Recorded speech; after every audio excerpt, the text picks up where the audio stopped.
This is an actual GMAT problem. Stop the video and read the problem and ask yourself, what are you trying to find? We're trying to figure out what is the least possible value of n.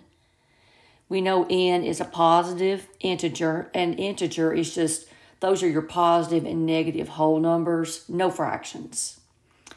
And the product, n is also the product of all the integers from 1 to n.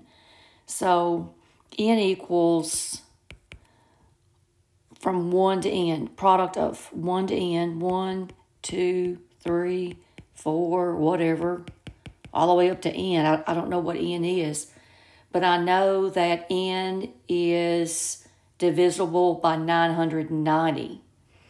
So that product in the numerator is divisible by 990.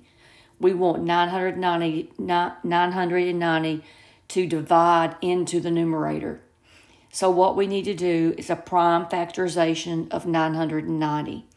So 990, what jumps out at me is 99 times 10, but you can start wherever you want to. And then 99 is 9 times 11, and 10 is 2 times 5. And we know that 9 is 3 squared. So let me write 3 squared there. So what do I have? I have a 2, 3 squared, a 5, and 11.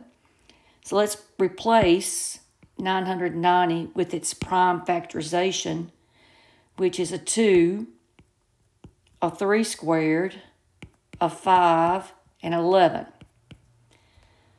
Okay, so let's watch. We want the denominator to divide into the numerator. So this 2 will cancel with that 2. And I'm going to add a 5 here and a 6 to make a point.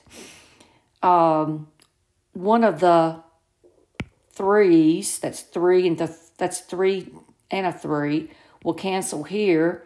And we know that 6 is 3 times 2, so I can cancel that second 3, and that would leave a 2 there.